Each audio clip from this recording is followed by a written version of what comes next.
여호와께서 시온의 포로를 돌려보내실 때에 우리는 꿈꾸는 것 같았도다. 그때 우리 입에는 웃음이 가득 찼고 우리 혀에는 찬양이 찼었도다. 그때 문나라 가운데에서 말하기를 여호와께서 그들을 위하여 큰일을 행하셨다 하였도다. 여호와께서 우리를 위하여 큰일을 행하셨으니 우리는 기쁘도다. 여호와여, 우리의 포로를 남방 시내들 같이 돌려보내소서. 눈물을 흘리며 씨를 뿌리는 자는 기쁨으로 거두리로다. 울며 씨를 뿌리러 나가는 자는 반드시 기쁨으로 그 곡식 땅을 가지고 돌아오리로다. 반갑습니다. 네. 자, 인류의 역사는 언제나 힘이 지배하는 그러한 역사였습니다. 힘의 세계는 냉정합니다. 힘이 있는 곳에 사람들이 모이게 되어 있습니다. 오늘날 우리가 인정하는 힘은 돈과 명예, 학벌, 그리고 인맥과 외모입니다. 사람들은 이러한 것을 얻기 위해서 수단과 방법을 가리지 않습니다. 그러나 이러한 것들은 진정한 힘이 아닙니다. 진정한 힘은 여호와를 기뻐하는 것에 있습니다.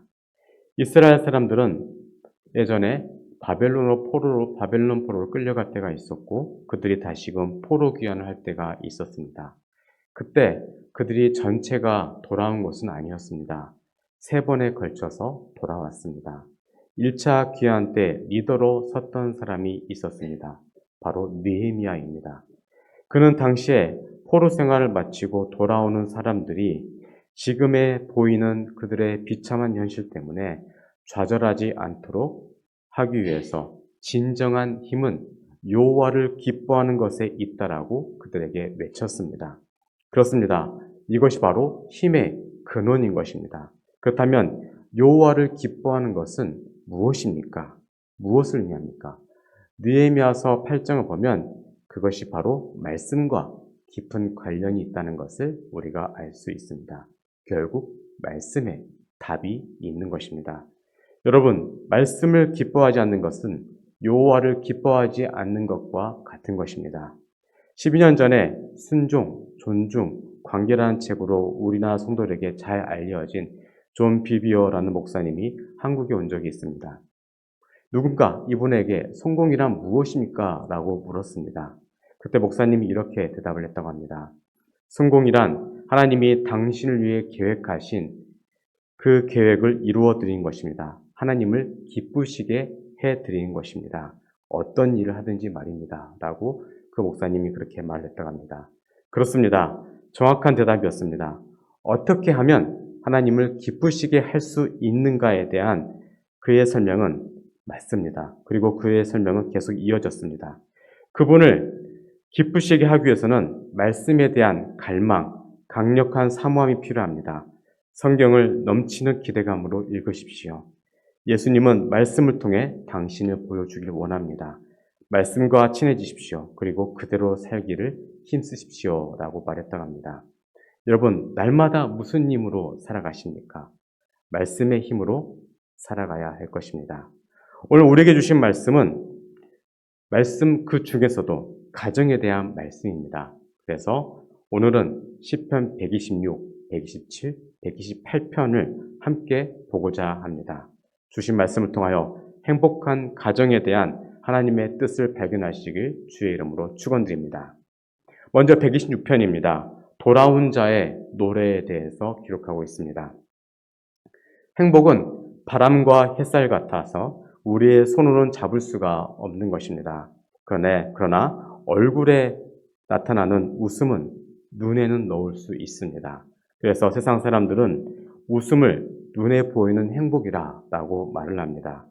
웃음에 대해서 4세기의 의사 말레투스는 자신의 글에서 그리스어로 웃음은 헬레이며 그 의미는 건강이다라고 말을 했습니다. 고대인들이 웃음을 건강과 연결지어 생각했다는 것은 흥미로운 일입니다. 지금의 현대 과학이 웃음의 효과를 밝혀내기 이전에 그들은 이미 건강과 웃음의 관계에 대해서 알고 있었던 것입니다. 시편 126편은 이 말씀이 있는 자로 하여금 웃음 짓게 합니다. 왜냐하면 그 내용이 포로로 끌려갔던 백성들이 누렸던 기쁨을 이 안에 그려 넣었기 때문입니다. 한때는 이스라엘 백성들이 바벨론의 침공을 받아서 죽임을 당했고 남은 자들은 포로로 끌려갔습니다. 그들은 긴 세월 동안 노예 생활을 하면서 온갖 고난과 멸시와 서름을 당했습니다. 그들은 포로 생활하면서 정말 말할 수 없는 핍박을 받았습니다. 그래서 바벨론의 멸망과 그들이 고향에 돌아갈 수 있도록 기도했지만 시간이 지나갈수록 점점 희망이 사라져만 갔습니다. 그런데 바벨론을 정복한 페르시아의 고레스 왕이 어느 날 갑자기 모든 이스라엘 백성들이 본국으로 돌아가도 좋다라고 명령을 내립니다. 하나님의 역사하심이 아니면 일어날 수 없는 일이었습니다. 한 일화가 있습니다. 외국에서 어느 목사님이 아이에게 유아 세례를 베풀었습니다. 세례가 끝난 이후에 모두가 들을 수 있도록 큰 목소리로 이렇게 이야기를 했다고 합니다. 사랑하는 아기야, 이 세례를 행함으로써 우리는 널 앞으로 평생 동안 걸어갈 여행자로 맞아들인다. 이것은 끝이 아니다. 이것은 하나님께서 너의 삶을 통해 이루실 일의 시작이란다. 하나님께서 너를 어떻게 만들어 가실지 우리는 알지 못한다. 하나님께서 너를 어디로 이끄실지, 그래서 어떻게 우리를 놀라게 하실지 우리는 모른다. 우리가 아는 것과 다만 해줄 수 있는 말은 하나님께서 너와 함께 하신다는 것뿐이란다. 라고 그렇게 이야기를 했다고 합니다. 그렇습니다. 하나님께서 우리와 함께 하십니다. 우리는 순례자로서 늘 항상 긴장과 두려움 속에서 우리가 살아갑니다. 왜냐하면 앞으로 어떠한 일이 우리 앞에 일어날지 우리가 전혀 모르기 때문입니다. 그러나 하나님이 우리와 함께 하시기 때문에 우리는 걱정할 필요가 없습니다. 하나님이 순례자인 우리와 함께 하신다면 우리는 모든 것을 이겨낼 수 있습니다. 우리는 순례자로서 살아가는 사람이라는 것을 잊지 말아야 할 것입니다. 하나님은 순례자인 우리를 통하여 자신의 뜻을 이루어 가십니다. 그래서 당장의 결실이 보이지 않는다 할지라도 낙심하지 말아야 할 것입니다. 왜냐하면 지금의 눈물로 뿌린 씨에서 언젠가 싹이 날 것이기 때문입니다. 여러분, 우리는 순례자입니다. 하나님 나라를 향한 순례를 떠나는 사람들입니다. 순례자는 울며 씨를 뿌려야만 합니다. 그래야 기쁨으로 단을 거둘 수가 있습니다. 우리는 불의한 세상에 정의를 심어야 합니다. 어두움의 세상에 빛을 심어야 합니다. 그리하면 하나님의 나라가 점점 더 확장되어져 갈 것입니다. 탈무드에 이러한 글이 있다고 합니다. 천국의 문은 기도에 대해서는 닫혀 있어도 눈물에 대해서는 열려 있다. 자, 여기서 말하는 기도는 남에게 보이기 위한 형식적이고 외식적인 기도입니다. 하나님이 없는 진실하지 않는 기도는 하나님이 외면하신다는 것입니다. 이와는 반대로 누구에게도 말할 수 없는 자신의 형편과 사정을 하나님의 발 앞에 내려놓고 눈물로 기도할 때 하나님은 우리의 눈물을 보관하시고 때에 따라 반드시 응답하시며 기적을 베푸실 것입니다. 눈물의 빵을 먹어본 사람만이 인생을 말할 수가 있습니다. 자, 고통 뒤에 오는 기쁨을 맛본 사람만이 인생의 진정한 의미를 알 수 있습니다. 눈물 그 자체는 별것 아닐 수도 있지만 그 의미는 너무나 깊고 중요한 것입니다. 슬픈 일을 당했을 때, 억울하고 분한 일을 경험했을 때, 죄를 누이치며 용서를 구할 때, 매맞고 고통당할 때, 또 행복할 때, 사람들은 눈물로써 그 마음을 대신합니다. 고난 중에도 굴복하지 않고 뜻한 바를 이루었을 때 뜨거운 감격의 눈물을 흘립니다. 비로소 해냈다는 감격이 그동안 참고 견뎌야 했던 고통과 서름을 생각나게 하면서 기쁨의 눈물을 흘리게 하는 것입니다.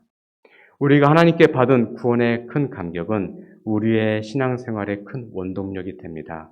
그 감격을 통해 우리 입에는 웃음이 가득하게 될 것이고 우리의 혀에는 찬양이 있게 될 것입니다. 그리고 마음에는 큰 기쁨과 감사가 넘치게 될 것입니다. 그리고 우리의 눈가에는 눈물이 고여 있을 것입니다. 여러분, 우리를 구원하신 예수님이 이 땅에서 육신의 몸을 입고 이 땅에서 살아가실 때 통곡하시면서 눈물을 흘리셨습니다. 히브리서 5장 7절에 다음과 같은 말씀이 있습니다. 그는 육체에 계실 때 자기를 죽음에서 능히 구원하실 이에게 심한 통곡과 눈물로 간구와 소원을 올렸고 그의 경건하심으로 말미암아 들으심을 얻었느니라라고 말씀합니다.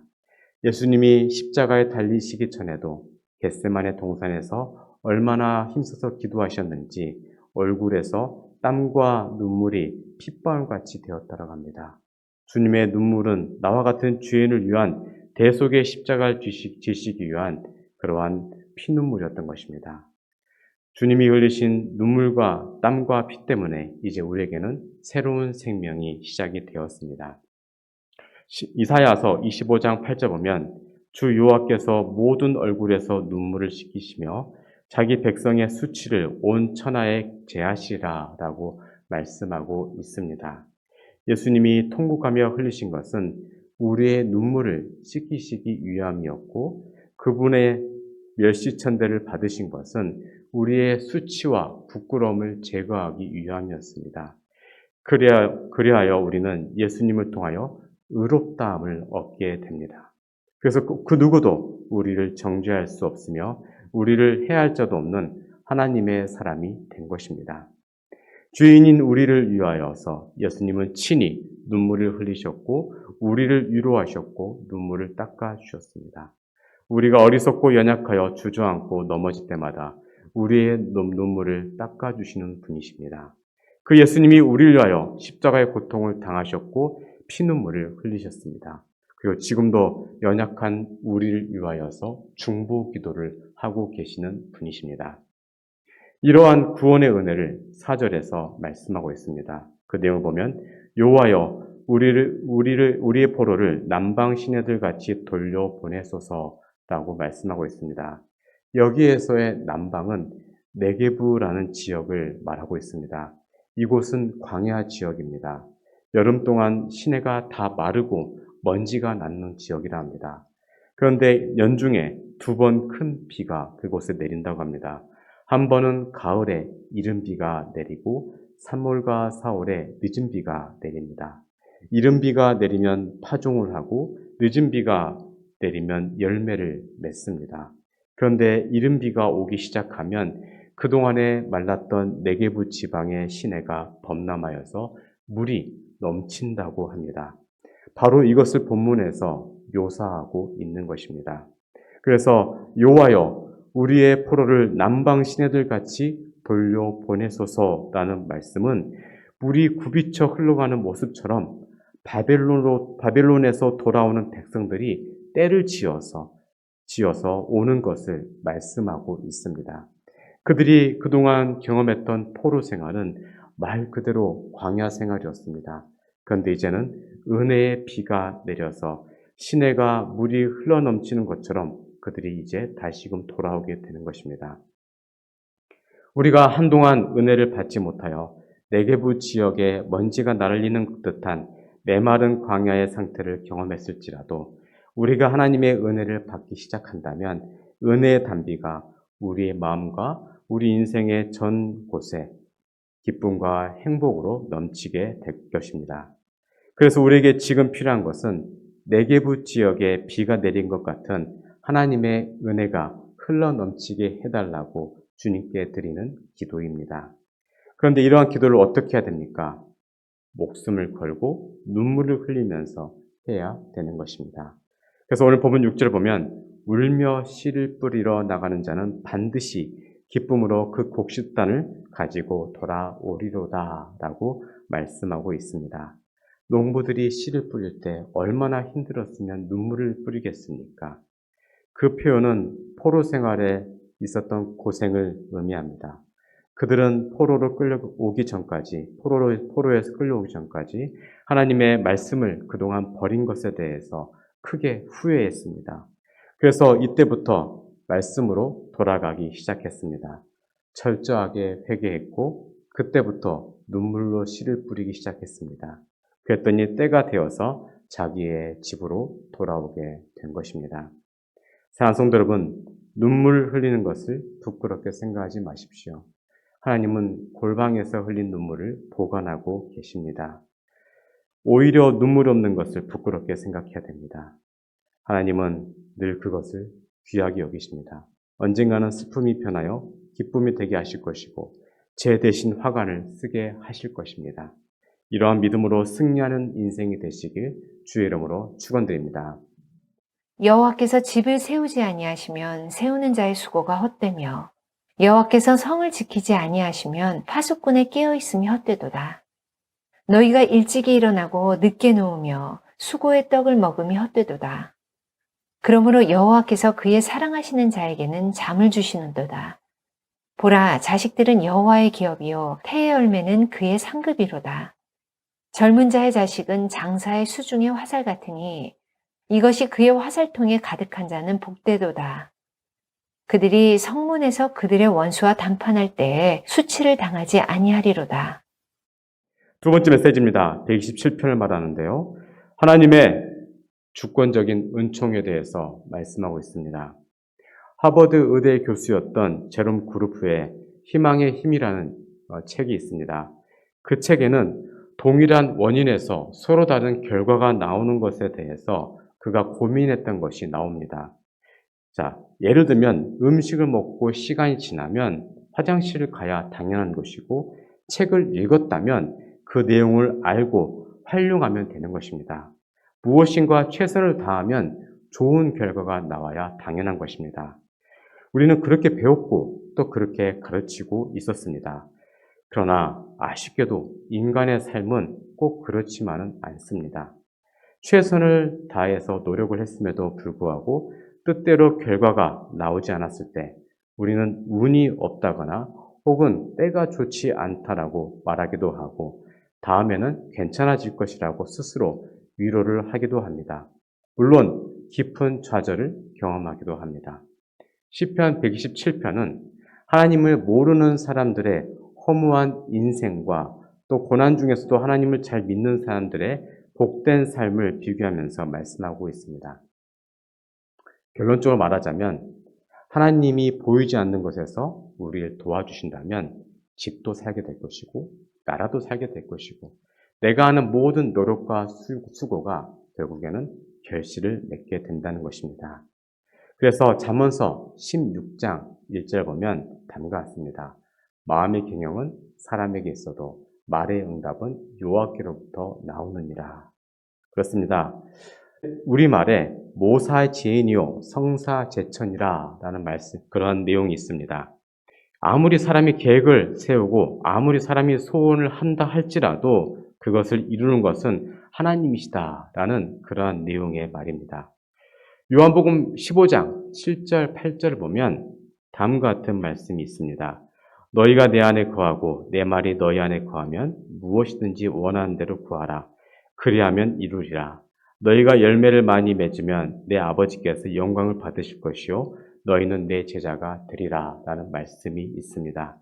우리가 하나님과 함께 있을 때 우리가 원하는 것마다 이루어지게 되는 것이고 기도마다 응답받는 축복을 받게 되는 것입니다. 그렇게 우리의 모든 일이 성취되고 좋은 결과를 얻기 위해서는 더욱더 하나님께 모든 것을 맡기는 인생이 되어야 할 것입니다. 역대상 28장을 보면 다윗이 성전 건축을 하고 싶어하는 내용이 있습니다. 다윗은 성전을 짓기 위해 계획을 세웠습니다. 그리고 모든 재료와 필요한 모든 것을 다 준비했습니다. 그러나 하나님은 다윗이 성전 짓는 것을 허락하지 않으셨고 그의 아들 솔로몬에게만 허락하셨습니다. 성전을 짓는 것은 하나님이 허락하셔야 지을 수 있는 것이지 사람의 힘으로는 지을 수 없는 것입니다. 이러한 것을 체험한 솔로몬은 그의 경험적인 내용을 가지고 오늘 우리가 함께 나눌 시편 127편을 기록했습니다. 성을 지키는 것도 마찬가지입니다. 하나님이 지켜주시지 않는다면 아무리 인간이 노력을 한다고 할지라도 안 되는 일입니다. 그래서 사무엘상 17장 47절 보면 전쟁은 여호와께 속한 것이다 라고 말씀하고 있습니다. 1950년의 일입니다.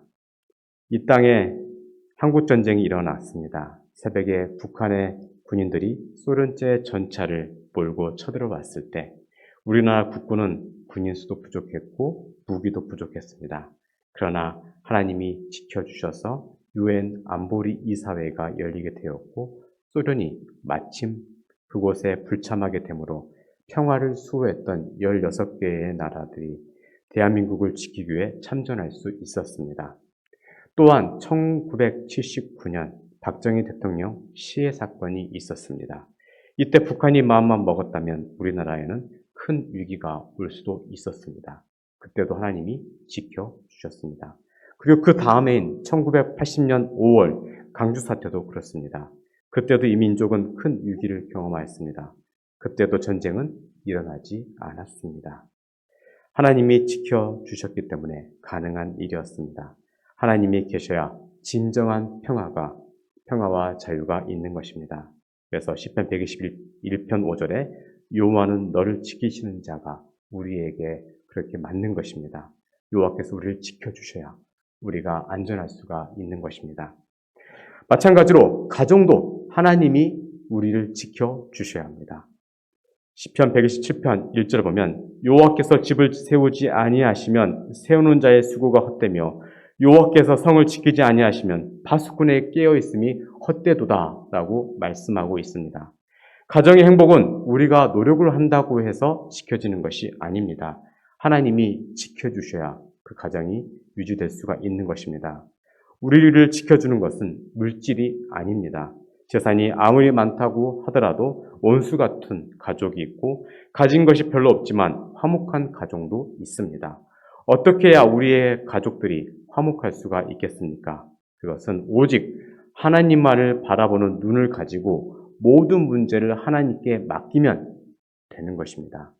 작은 일이라도 하나님이 해결해 주시기를 바라고 기도하면 인간적인 모든 방법을 또한 제거하다 보면 하나님의 지혜로 모든 것이 선하고 아름답게 그리고 완벽하게 해결되는 것입니다. 일본에서는 지금 시대에도 대학을 졸업한 자녀들이 어느 정도 직장 생활을 하다가 고향으로 돌아와서 아버지의 그 가업을 이어받는 경우가 많이 있다고 합니다. 자기가 아니면 부모의 전통과 기술이 끊어진다고 그들은 생각을 하기 때문입니다. 이러한 경우에 부모에게는 자녀가 공부를 많이 하고 좋은 대학을 나오는 것은 자랑이 아닙니다.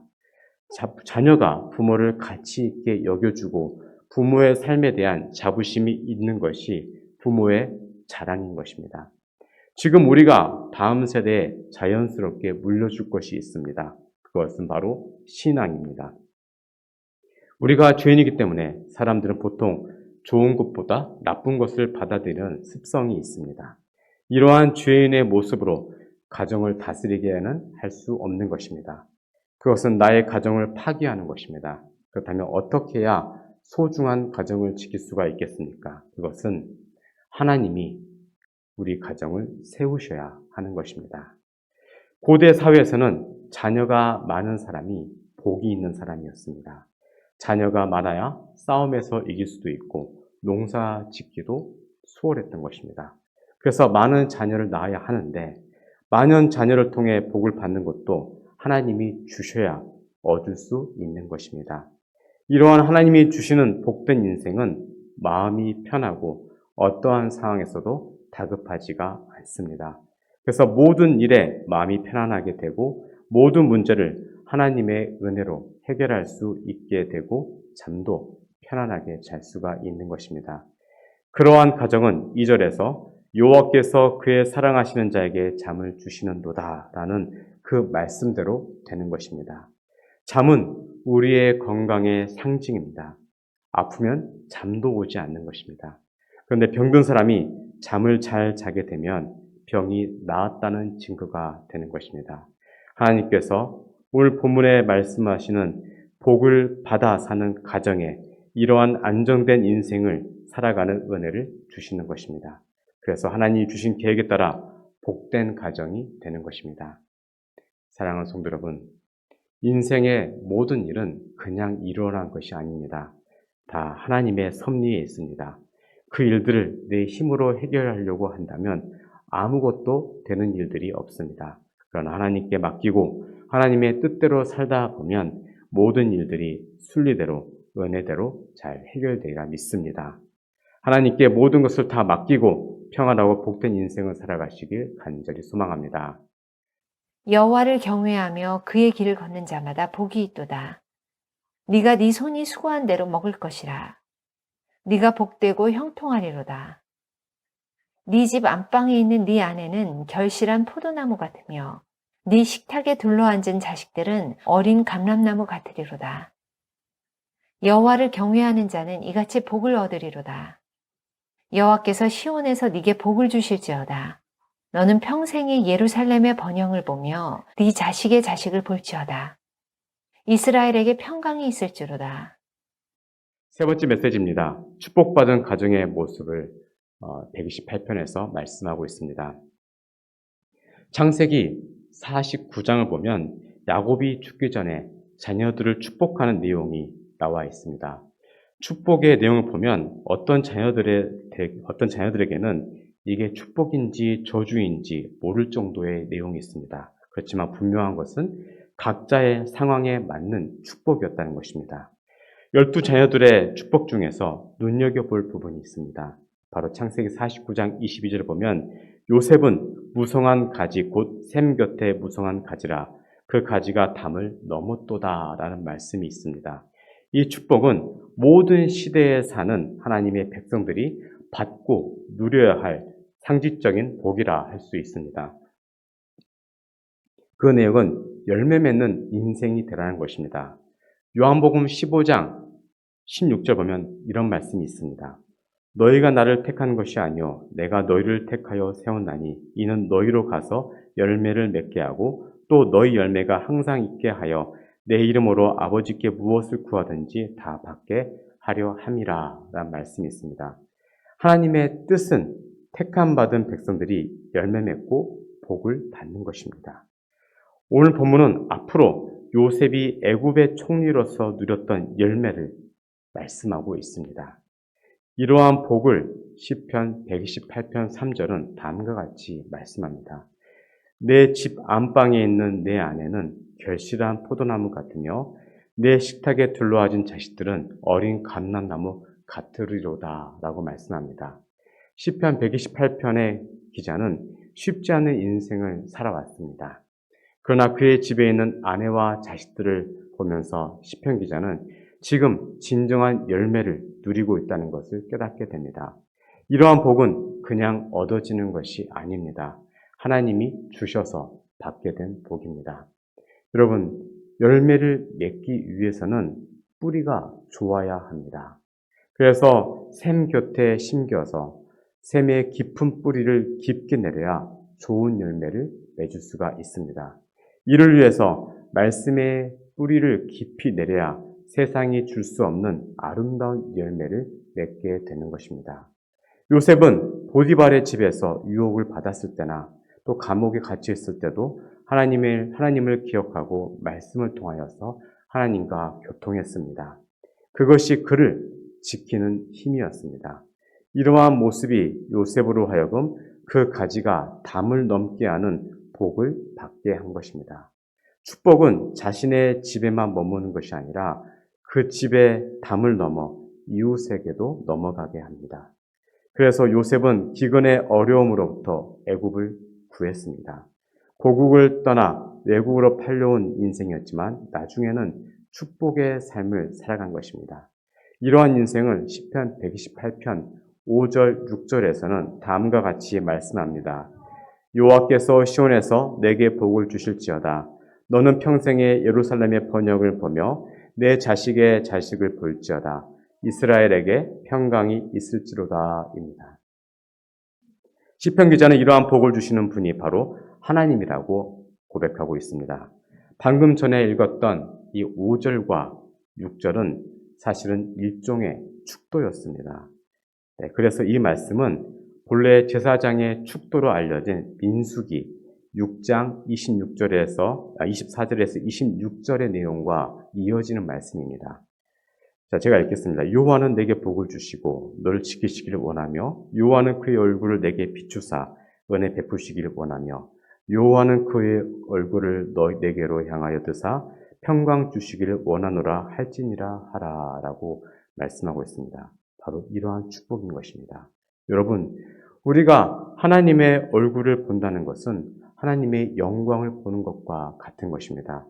신약에서 제자들이 예수님을 만났을 때 하나님의 영광을 보았습니다. 요한복음 1장 14절을 보면 말씀이 육신이 되어 우리 가운데 거하심에 우리가 그의 영광을 보니 아버지의 독생자의 영광이요 은혜와 진리가 충만하더라라고 말씀하고 있습니다. 피조물이 우리 같은 사람이 해야 될 일이 중요한 일이 하나 있다면 그것은 하나님의 영광을 드러내는 일입니다. 그렇다면 그 영광은 무엇을 말합니까? 영광은 히브리어로 카보드라고 말하고 있습니다. 이 단어의 본래 의미는 무겁게 하다라는 카바드라는 단어에서 나옵니다. 이게 무슨 말인가 하면 영광이란 것은 본래 무거운 것이란 것입니다. 근데 그 안에 위대함과 그리고 풍부함, 풍족함이 있습니다. 또한 그 안에는 하나님의 탁월한 성품도 있습니다. 그래서 우리가 살아갈 때 하나님의 영광을 드러낸다는 것은 하나님의 성품과 그의 위대하심과 풍성함을 나타내는 것을 말합니다. 이 모든 것이 여호와의 영광, 하나님의 얼굴로부터 나오는 것이고, 그리고 그 얼굴을 바라볼 때 그것이 우리에게 주어지는 것입니다. 이 모든 것이 하나님의 얼굴로부터 나오는 것이고, 이 얼굴을 바라볼 때 우리에게 충만히 임하는 것입니다. 그리고 이것을 본 사람들이 요셉처럼 그 가지가 담을 넘게 되는 복을 받게 되는 것입니다. 그래서 나뿐만 아니라 이웃 사람들도 복을 받게 되는 것입니다. 시편 128편은 복에 대해서 계속해서 말씀합니다. 이 시편 128편에서 말씀하는 복은 결국 하나님과 함께하는 복입니다. 이것을 아는 사람들이 하나님을 경외할 줄 아는 것이고 또 주님의 길을 걷는 것입니다. 그리고 하나님이 좋아하신 일을 하며 그렇게 살려고 노력하는 사람들인 것입니다. 이러한 사람들에게는 하나님이 이 땅에 복을 주시고 행복한 가정과 또 행복한 자녀들로서 만들어 주시는 것입니다. 그래서 시편 1편에 복 있는 사람들이 무엇인가를 말하는 복과 같은 말씀을 주시는 것입니다. 여러분, 누구나 우리는 복을 받길 원합니다. 복이 없는 인생을 꿈꾸는 사람은 아무도 없습니다. 매년 새해가 되면 사람들은 떠오른 해를 바라보면서 무슨 생각을 하겠습니까? 무병장수의 꿈, 또 물질의 축복을 떠올렸을 것입니다. 그런데 우리가 복을 기대하면서 분명히 알아야 할 게 있습니다. 그게 무엇인가 하면 복을 주시는 분은 하나님 한 분이시라는 것입니다. 하나님은 우리를 살게도 죽게도 하실 수 있고 흥하게도 망하게도 하실 수 있는 분이십니다. 우리의 생사화복은 전능하신 하나님의 손에 달려 있습니다. 그래서 사무엘상 2장 6절에서 7절 보면 다음과 같은 말씀이 있습니다. 여호와는 죽이시기도 하시고 살리시기도 하며 수월에 내려가게 하시기도 거기에서 올라오기도 하신도다. 여호와는 가난하게도 하시고 부하게도 하시며 낮추기도 하시고 높이기도 하신도다라고 말씀하고 있습니다. 이 사무엘상 2장은 아이를 낳지 못하여서 분인날을 통하여 몇십천대를 받았던 한나가 하는 내용입니다. 그는 울며 기도하며 하나님께 기도하여서 자녀의 응답을 받았습니다. 그래서 한나는 전능하신 하나님이 사람의 힘으로는 불가능한 일을 이루신 것에 대해서 감사 기도드립니다. 그 내용이 방금 전에 말씀드렸던 사무엘상 2장 6절에서 7절까지의 내용입니다. 지금까지 자신에게 베푸신 그 은혜가 오직 만군의 여호와께서 주신 것이라는 것을 믿고 감사 기도를 드렸던 것입니다. 그랬더니 잉태하지 못하였던 여인이 은혜로서 자녀를 낳은 것입니다. 그런데 이런 축복을 받게 된 이유가 어쩌면 분인나 때문일 수도 있습니다. 왜냐하면 분인나에 핍박이 있었기 때문에 한나의 마음에 자녀에 대한 소원이 강하게 생겼기 때문입니다. 그래서 이러한 내용을 빌립보서 2장 13절에서 다음같이 말씀합니다. 너희 안에 생하시는 이는 하나님이시니 자기의 기쁘신 뜻을 위하여 너에게 소원을 두고 행하게 하시나니 라고 말씀하고 있습니다. 그래서 분인나에 받기 때문에 한나는 간절한 소원을 가지고 기도했습니다. 그랬더니 약속의 자녀 사무엘을 낳았습니다. 또 다른 예화가 있습니다. 창세기 보면 라헬이라는 여성이 나옵니다. 라헬도 자녀를 가지고 싶었습니다. 그러나 임신하지 못하였습니다. 그래서 간절한 소원을 두고 하나님께 기도했습니다. 그래서 낳은 자녀가 바로 요셉입니다. 결국 이들의 임신은 하나님의 뜻을 이루어 나가는 과정이었습니다. 구약시대에 한나가 있었기 때문에 사무엘이 있었습니다. 그래서 이스라엘은 멸망되지 않고 유지될 수 있었습니다. 그리고 요셉이 없었더라면 이스라엘이라는 민족은 원래 생기지도 않았을 것입니다. 그들은 다 자녀를 낳았고 그 자녀가 또 다른 자녀를 낳음으로써 진정한 복을 누리게 되었습니다. 이러한 의미에서 시편 128편 3절은 내 집 안방에 있는 내 아내는 결실한 포도나무 같으며 내 식탁에 둘러앉은 자식들은 어린 감람나무 같으리로다 라고 말씀하고 있습니다. 이 말씀은 이러한 믿음의 승리자들이 누렸던 행복하고 번성하는 가정에 대해서 말씀하고 있습니다. 시편 기자는 복 있는 사람의 아내를 포도나무로 또 자식들을 감람나무로 표현합니다. 이러한 포도나무와 감람나무는 번성과 번영의 상징입니다. 이 포도나무와 감람나무는 신약 우리가 사는 시대에 복이 되기도 합니다. 사랑하는 성도 여러분, 우리에게는 포도나무 되시는 주님이 계십니다.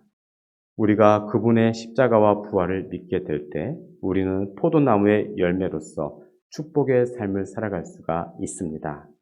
그분은 진정한 메시아이십니다. 그리고 진정한 제사장이시며 그리고 왕이시며 선지자이십니다. 이러한 예수님이 우리에게 복을 반드시 부어 주실 것입니다. 이러한 믿음으로 새롭게 한 주의 삶을 살아가시길 주의 이름으로 축원드립니다. 기도하겠습니다. 전능하신 하나님, 오늘 우리가 여호와를 기뻐하는 마음으로 주께 나왔습니다. 오늘 우리에게 주신 말씀처럼 순례자로 우리가 살아가게 하시고 눈물로 씨를 뿌리며 살게 하옵소서. 그리고 이 세상을 살아가면서 인생의 힘을 의지하지 않고 오직 전능하신 하나님의 통치와 다스림만을 믿고 주님이 우리를 지켜주신다는 믿음으로 편안한 잠을 이루는 인생이 되게 하여 주시옵소서. 그리하여 우리의 모든 인생과 가정에 가지가 담을 넘게 되는 요셉의 복을 받아 누리게 하시고 그리하여서 진정한 포도나무와 감람나무가 되게 하여 주옵소서. 감사드리며 우리를 구원하신 예수님 이름으로 간절히 기도드리옵나이다. 아멘.